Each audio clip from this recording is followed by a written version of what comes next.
verses 11 to 16.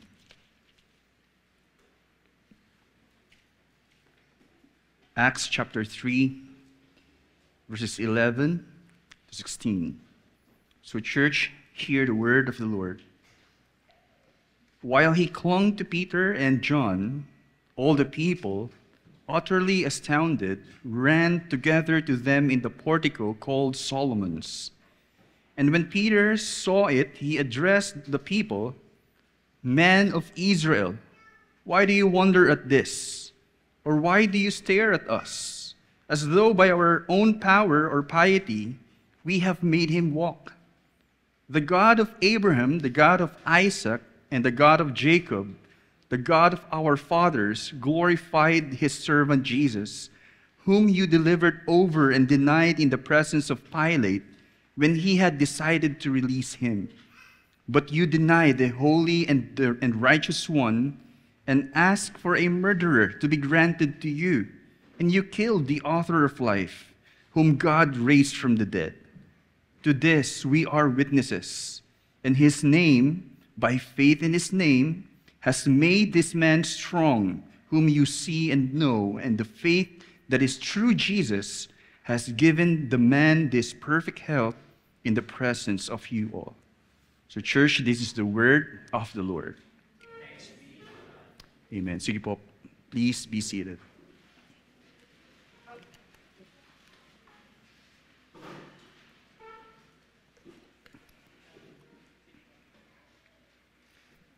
Familiar po ba kayo dun sa parang ideya o kaya common na iba pong ginagamit na kaunawaan na meron daw pong God-shaped hole ang bawat tao sa kanilang buhay? Are you familiar with that? At kapag yun daw po ay napunan nung shape, which is a God-shaped, yung hole na yun sa buhay ng mga tao, ay magiging buo raw po sila sa buhay. Sabi ni Rick Warren, I don't know. Bagamat hindi direktang sinasabi po ito sa Biblia, ang katotohanan ay ito po, no, hindi buo sa buhay ang bawat tao kung hindi sila manunumbalik sa Diyos.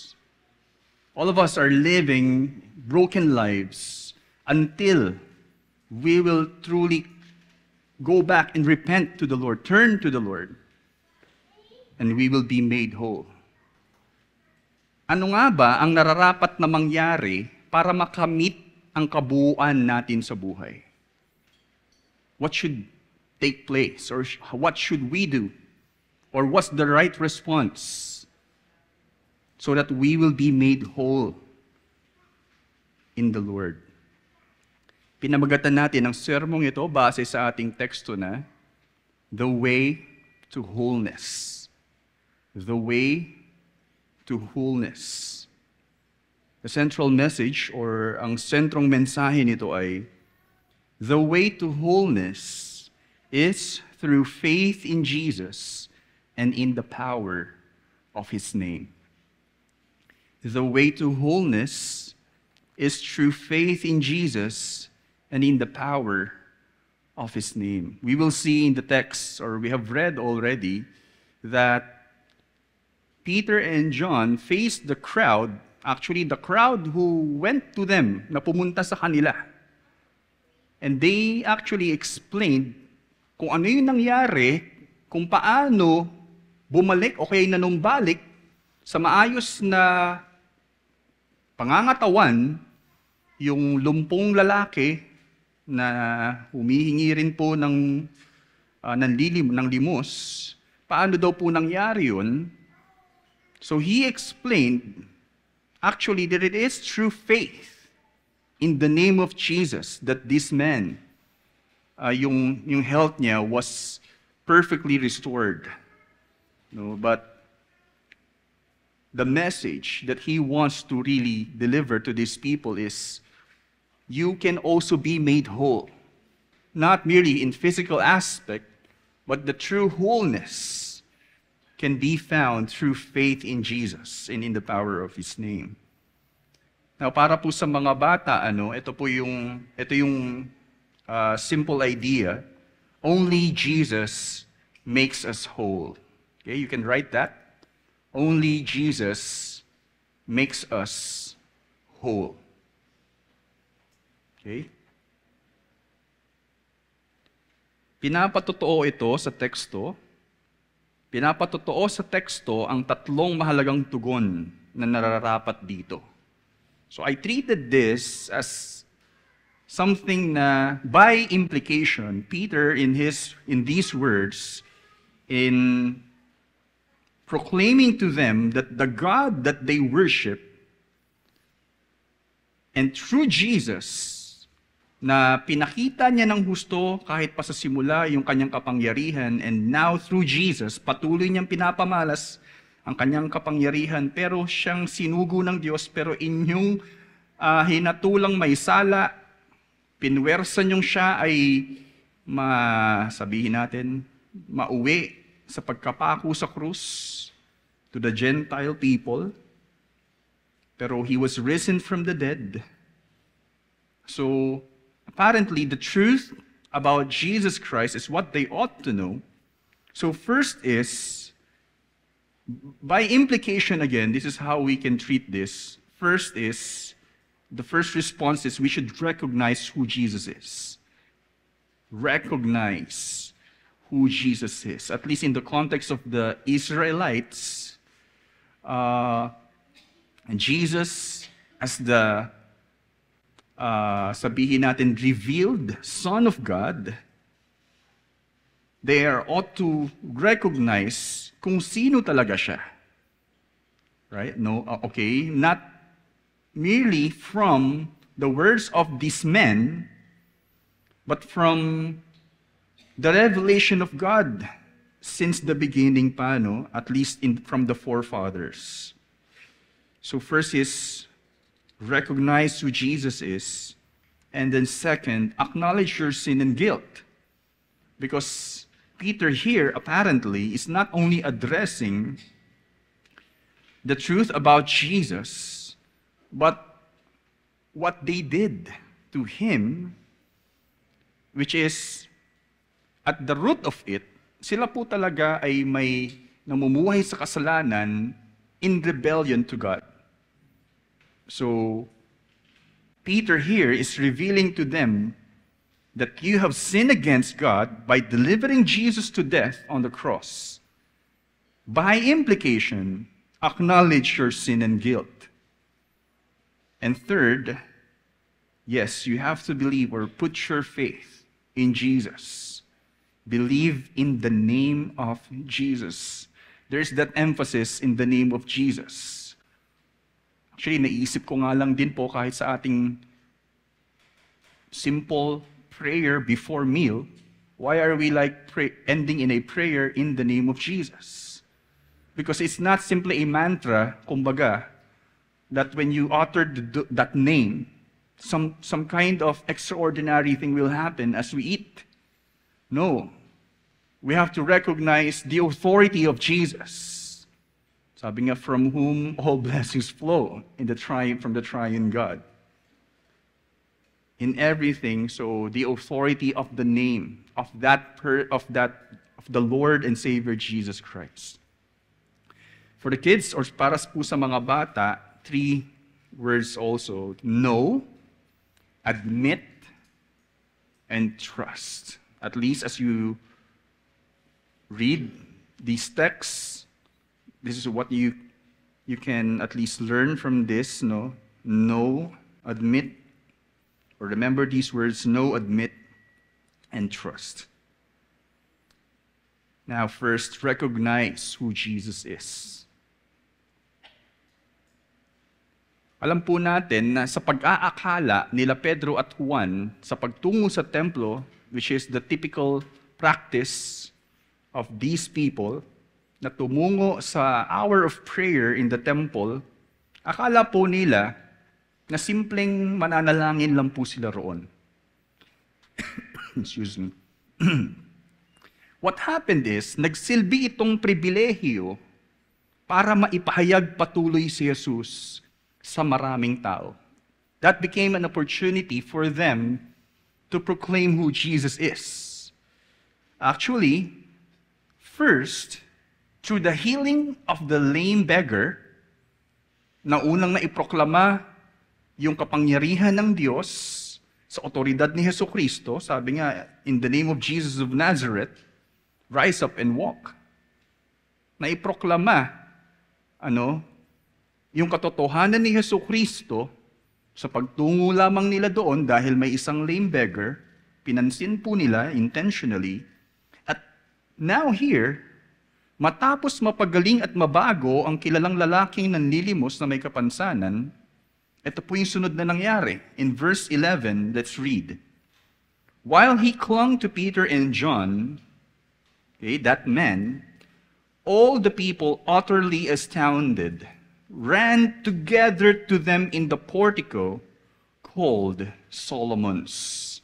This is like the courtyard, let's say, in the temple, and typical place also of teaching sa kanila pong lugar. Marami daw po ang tao habang makikita po natin while that man clung. I think the picture could be ay parang nakahawak po yung lalaki.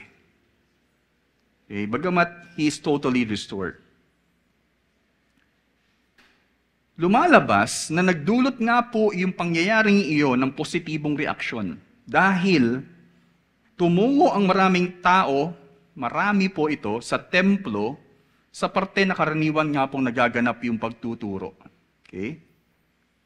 Sa pagkakataong ito, pinagtibay ni Pedro kung ano ang tunay na nangyari sa lalaki na sa puntong iyon, masasabi po nating ganap ng mananampalataya.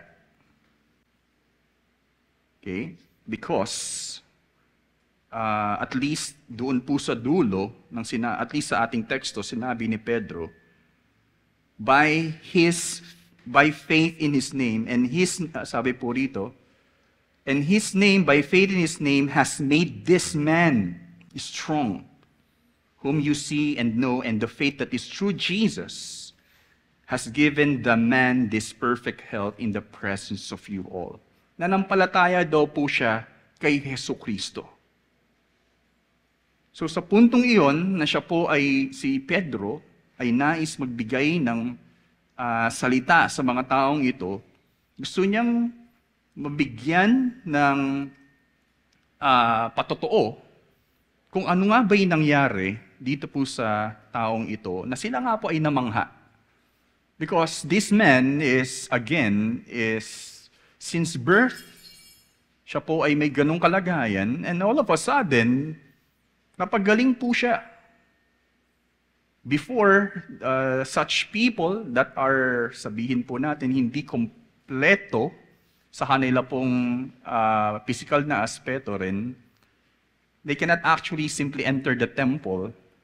The Jews can easily treat them as unclean. But because of that restoration, he was able to enter and give praise to the Lord. Again, I think it is established that this man is really already a believer in Christ. Sunod pong nangyari in verses 12 to 13, let's read. And when Peter saw it, he addressed the people. Men of Israel, why do you wonder at this? Or why do you stare at us, as though by our own power or piety we have made him walk? The God of Abraham, the God of Isaac, and the God of Jacob, the God of our fathers, glorified his servant Jesus, whom you delivered over and denied in the presence of Pilate when he had decided to release him. Mapapansin po natin dito ang nararapat na paraan kung paano maunawaan ng mga tao ang nangyari ayon kay Pedro. That's how I want us to understand this then, no? Ano ba yung dapat na paraan kung paano nila mauunawaan yung nangyari? Because I want us to notice na hindi po direkta ni Pedro yung atensyon ng mga tao sa kanila. Karaniwan sa kanilang panahon na ang mga nakakagawa ng miracles and signs ay kinikilalang mga tao na may malalim na debosyon. At o kaya'y sila'y sobrang banal. Kaya raw sila may taglay na kapangyarihan. They are called the wonder workers. Naalala ko nga po dati, yes, kami pong mga sa church before, Pastor Enteng and others, I think, other ano rin po. Punta kami sa isang prayer mountain somewhere in the north. At overnight lang po kami doon. And then, I think sa pangalawang araw, may kainan po doon. May na-meet po kaming isang pastor. And sabi niya, kasi knowing nandun kami to pray, but probably iniisip niya yung parte na pumunta rin kami doon para mag-pray also, and mag-pray and mag-fast. Hindi kumain, ano? And tinanong niya, ilang araw na kayo dito? Ilang araw na kayong nagfa-fast din? Ay, nananalangin lang po kami dito. Pumunta lang po kami dito, really have time with the Lord and pray. Ay, ako, halos isang buwan na ako dito na nagfa-fasting. Ako, of course, sa loob-loob ko lang po, no? Eh di, wow. I mean, wow, that's good. No? I may say na parang how I probably hope na parang kaya ko rin sanang gawin yun so that I will be can effectively minister to the people. Pero si Pedro, itinuon niya ang atensyon ng mga tao sa Diyos. The God of your fathers, the God that you know. Doon po niya sinimulan. Ang kinikilalang makapangyarihang Diyos ng mga Hudyo, ang iisang tunay na Diyos.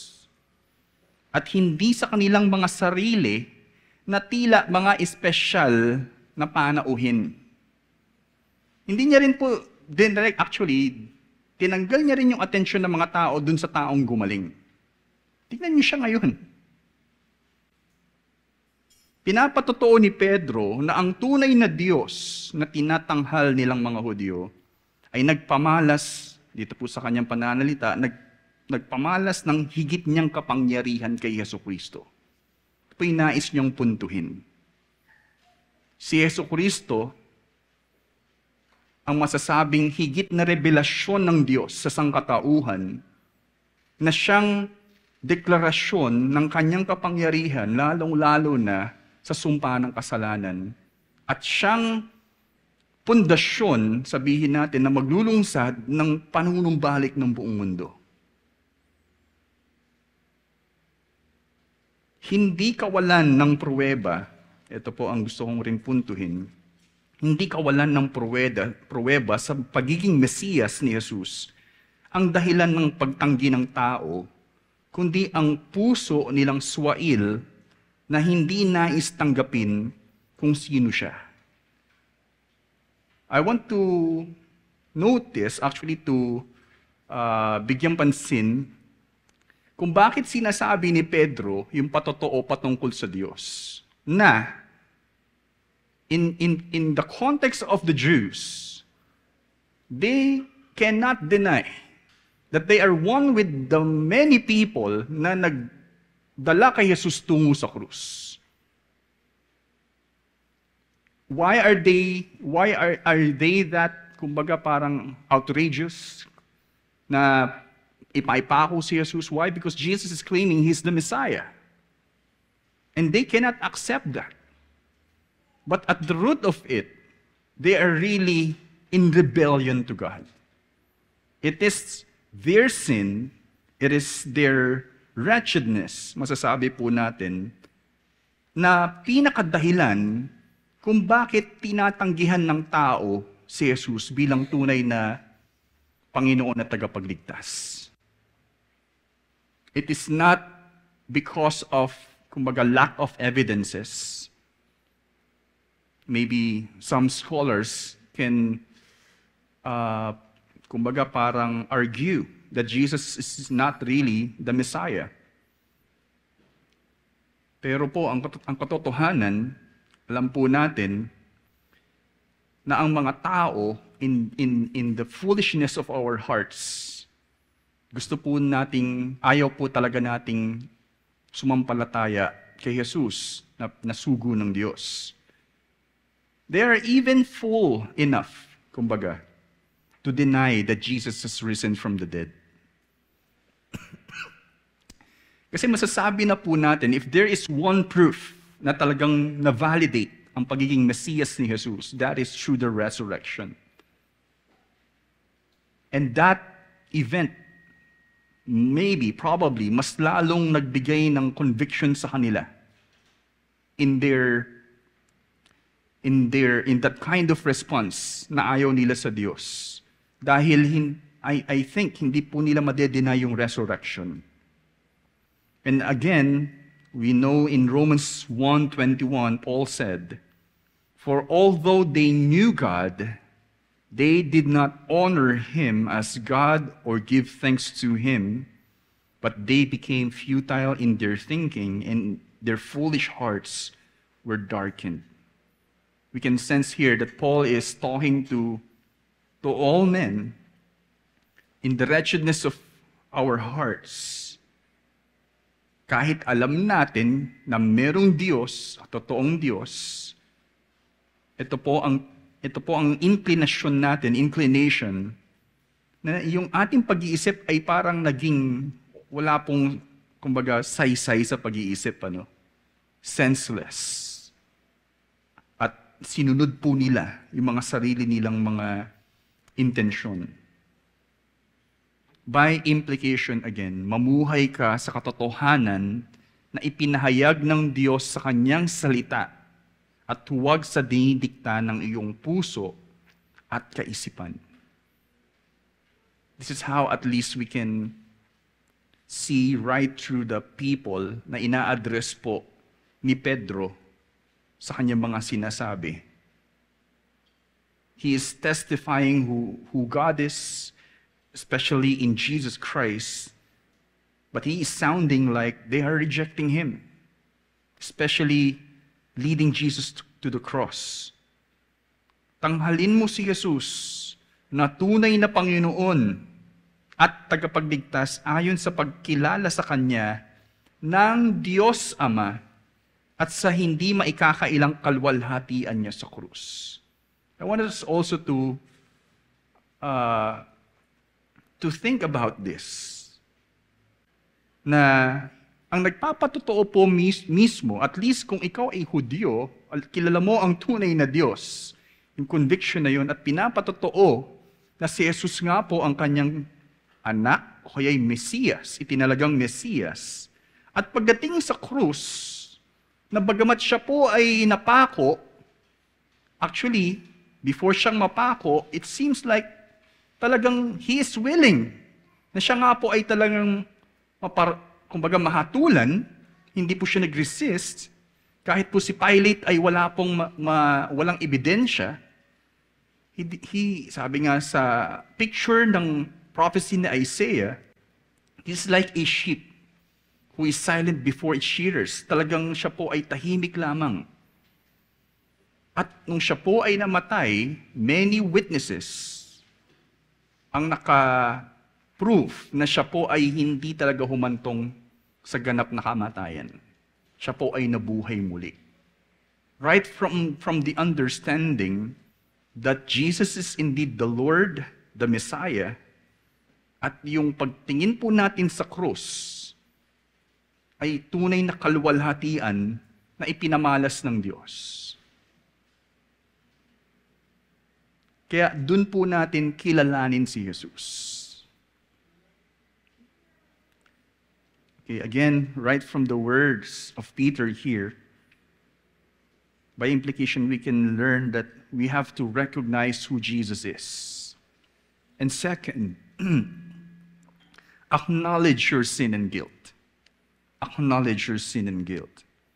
Sa katotohanan ng Diyos na kanilang kinikilala, right, as a Jew, at kay Jesus na Mesiyas, hindi pinalampas ni Pedro ang katotohanan din ng kanilang pagkakasala. Right? Inaddress po ito ni Pedro. In verses 14 to 15, let's read. But you denied. Actually, another part din po ito, no?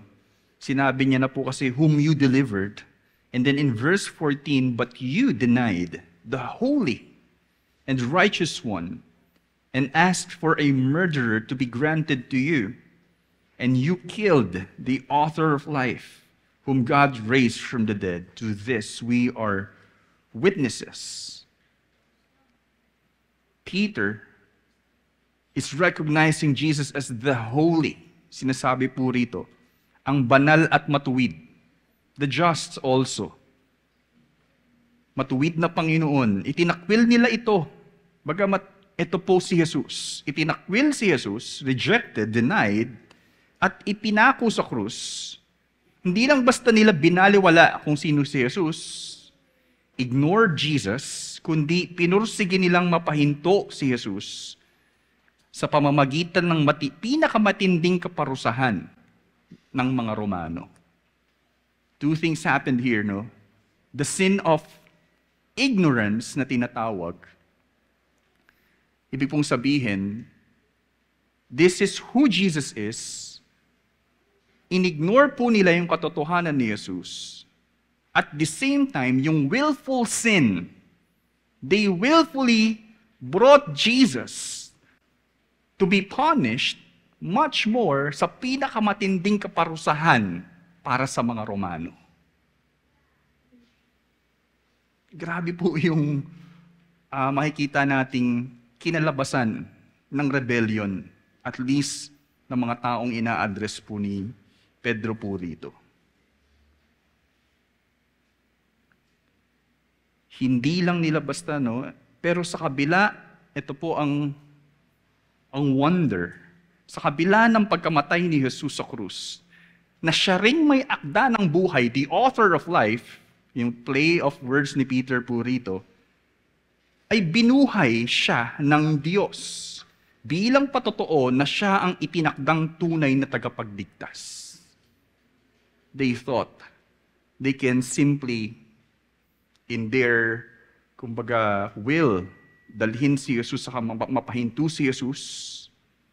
No, binuhay po siya ng Diyos. Not knowing that it is also in the providence or in the sovereignty of God, through that means, ma-accomplish yung great plan ng Panginoon in redeeming people. Hindi maikakaila ng mga Hudyo roon ang katotohanan ng mga ito sa pagiging saksi nila Pedro sa mga naging trato ng mga taong ito. Ang sino man sa kanila na makarinig ng mga ebidensyang iyon ay hindi kayang tumanggi hindi kayang tumanggi, which is, kahit po yung mismong puso nila, I can say, ay nag-agree na ginawa nga namin yon. This is probably what I can assume for the Jews at that time, na mabanggit lang yung patungkol kay Jesucristo, they're really guilty. And again, even their hearts can testify. Another response is, habang naririnig po nila yun, maaring, ang mangyayari po sa dulo, excuse me, na dumating po yung ibang mga priests, the captain of the temple and the Sadducees, at gustong pahintuin sila Pedro. Pinahinto actually sila Pedro. Another thing na nangyari sa kanila, nagmatigas po sila. Pwedeng magmatigas sila at pahintuin po nila patuloy si Jesus. Ang nakakalungkot, ito po sa ating panahon naman, ang iba po sa atin ay nagpapakahudyo. There are people, actually, which we can say that they are not really, legit in what they are knowing. na si Jesus daw po ay hindi yung tunay na Mesiyas. Some form of Judaism. Meron din po kami makakilalang ganun. Na sa simpleng explanation lang, napaniwala sila na si Jesus daw po ay hindi talaga ang tunay na Mesiyas. And they want to live in the true religion, which is yung Judaism. Sila po yung nagpapakahudyo at sinisira ang malinaw na patotoo ng pagiging Mesiyas ni Jesus. Ang iba ay masaya pang binabastos si Jesus at proud pang pinapahayag ang kanilang twisted philosophies and ideologies. Mocking Jesus. Hindi natin maikakaila na tayo ay nagkasala sa Diyos. At tayo ay guilty sa pagtanggi sa handog niyang kaligtasan kay Hesus Kristo. Ngunit, ang kapahayagang ito ni Pedro ay hindi para lang kondinahin ang mga Hudyo o ang buong sangkatauhan. Yes, still, but also para hikayatin ang lahat na magpakumbaba at aminin ang ating pagkakasala sa Diyos. Ang katotohanan ni Jesus ay nagpapahayag ng realidad ng ating totoong kondisyon. Kalakip ang tunay na kasagutang taglay nito. That's the message of the cross. Jesus died because of us. And that's the picture of the filthiness of the sin of man. That gruesome kind of punishment demands the wrath of God. But with it, actually, is the answer sa atin pong matinding problema bilang mortal na tao sa harap ng Diyos. Na sa pamamagitan ni Jesus, in His death, tayo po ay mapapawalang sala through His blood, by faith in His name, we can be forgiven, we will be forgiven, and we will be with Christ in all aspects, being united to Him. Ito po yung kalwalhatian ng ginawa ni Jesus after all. Kaya po ito ang dapat nating maunawaan. Sa pag-amin mo ng iyong pagkakasala sa Diyos, kailangan mo ring maintindihan ang kasiguraduhan ng kapatawaran nito dahil pinawalang sala ka na ni Jesus hanggang sa punto ng kabayaran nito sa krus at sinelyuhan ito nang siya ay mabuhay muli bilang pruweba na ang lahat ng iyong pagkakasala ay ganap nang nawala sa iyo para ikaw ay malayang tanggapin ng Diyos. I hope you're able to follow, but the point is, right from the simple response of denying yourself and trusting in the Lord Jesus, all the benefits, all the blessings out from that act of Jesus Christ will be yours. You will be made whole. Kaya po itong masasabi natin, ang katotohanan ni Jesus ay tunay na mabuting balita. It is really good news. The gospel right here in the words of Peter is already being proclaimed. Again, first is recognize who Jesus is, acknowledge your sin and guilt. Third is believe in the name of Jesus. Kaya sabi ni Pedro sa huli, sa verse 16, and His name, by faith in His name, has made this man strong, whom you see and know, and the faith that is through Jesus has given the man this perfect health in the presence of you all. Dito pinahayag ni Pedro ang katotohanan. Dito po yung pinaka, na direktang explanation sabihin natin or behind what happened to the lame beggar kung bakit po gumaling ang lalaking iyon. Gumaling ang lalaking ito, sabi po, sa pananampalataya kay Jesus at sa kanyang ngalan. To be precise. Hindi lang ito nanumbalik sa maayos na kalusugan. Well, yes, perfect health was granted to him. Pero masasabi po natin, again, sa buo nitong pamumuhay. Nagkaroon po siya ng bagong saysay. Kung para saan ang buhay na ito, ngayon na siya ay na kay Jesus na. Nagkaroon po siya ng determinasyon kung paano mabuhay as if he is born again, right? May bago siyang buhay. Ngunit, binibigyang diin na hindi lang basta sa mismong pananampalataya makakamit ang mga ito. Okay? Very crucial. Excuse me. Because people, we might probably, yes, yun naman po talaga yung tamang tugon, put your faith in Jesus. But some people will have the assurance you're already saved. But without actually the recognition of paano nangyari yung faith na yun. Because, at least in ESV, it is, maganda po yung pagkakasabi, and the faith that is through Jesus. One scholar, pinansin po niya ito, na yung faith is not even from you. Actually, hearing from James Dunn, binibigyang diin patuloy ni Pedro na ang lahat ng pagpapala ay dumadaloy kay Jesus, even faith. Ang pagbabago at kaligtasang ito ay sa pamamagitan ng kapangyarihan ni Jesus na nagdudulot kahit mismo ng pananampalataya sa kanyang ngalan. Si Jesus ay may ngalan na taglay ang tunay na kapangyarihang nagbabago at nagliligtas. That's why it's not, again, a simple utterance in Jesus' name.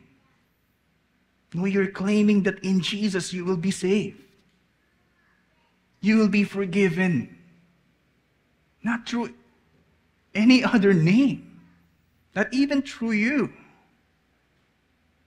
It's a humble confession, a bold confession. In the name of Jesus, you will be saved.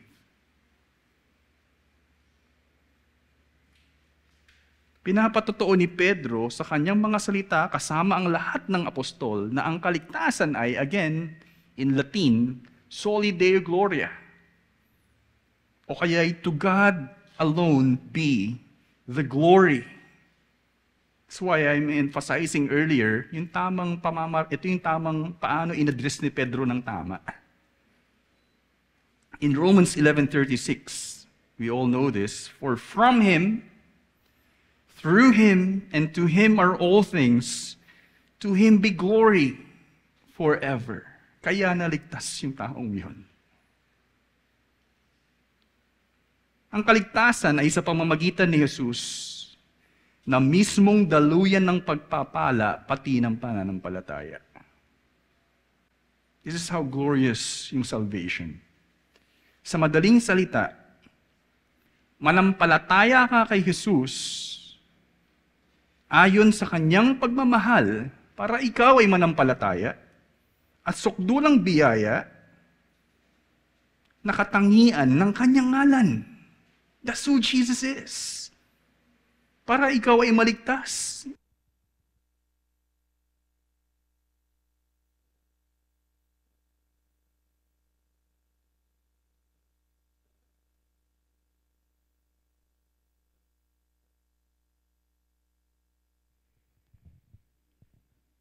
Makakaasa kang hindi ka niya bibiguin sa iyong pagpapakumbaba at lubos na pagtitiwala. He will never deny such people who will truly humble themselves.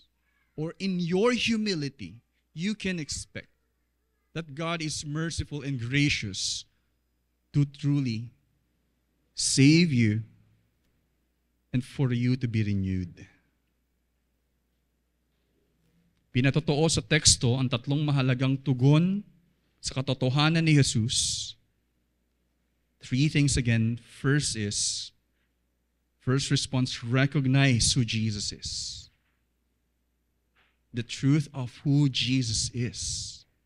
It's not about recognize what you are ought to know. Kung ano talaga siya. You are ought to believe. Acknowledge your sin and guilt, pangalawa. Because we are really rebellious sinners before God.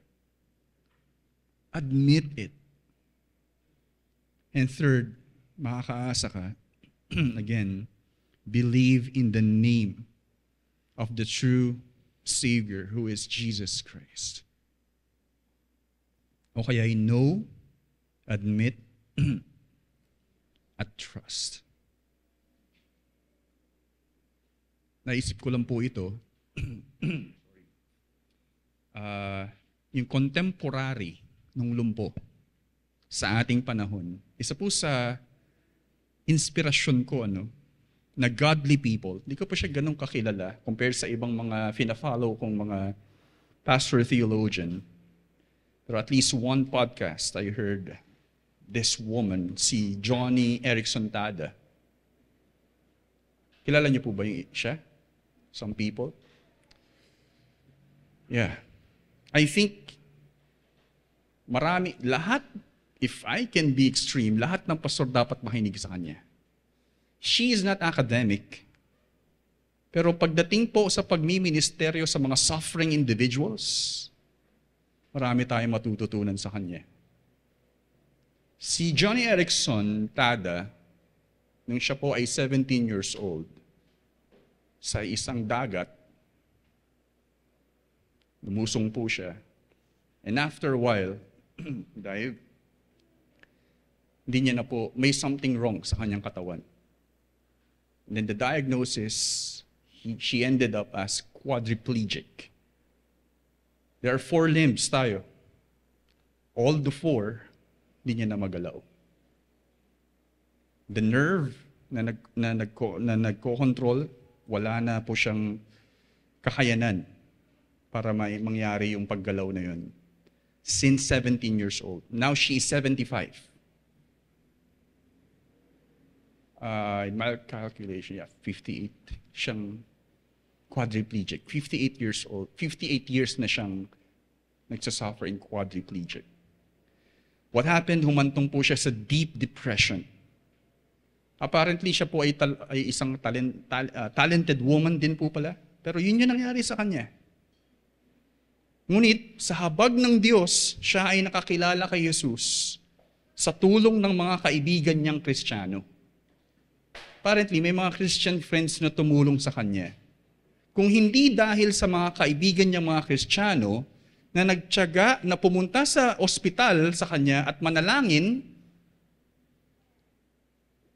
I'm not sure if daily, pero lagi pong pumupunta roon para ipag-pray siya, basahan siya ng Biblia, buhatin siya sa wheelchair so that she can go dun sa mga usual na pupuntahan po niya, like restroom, at dalhin din po siya sa labas ng ospital, sa beach, dinadala po siya, kumain din sa masasarap na kainan. Dun sa nabasa ko, yung tingin daw po ng mga tao sa kanya sa restaurant, instead na naging negative, sa kanyang pagkakaunawa, na parang negative yung tingin ng mga tao, tinutulungan siya. At apparently, namamangha pala yung mga tao kasi may mga taong nagtsatsaga sa kanya. Kung hindi po sa effort, sa pagmamahal ng mga Kristiyanong kaibigan niya, sabi niya, hindi niya daw mauunawaan na meron palang Diyos na nagmamalasakit. Meron palang Diyos na mahabagin dahil sa mga taong yun. Meron palang tunay na Diyos. Sabi niya, I would rather be in this wheelchair knowing God than on my feet without knowing Him. Mas pipiliin niya daw pong humantong sa pagiging quadriplegic at makilala ang Diyos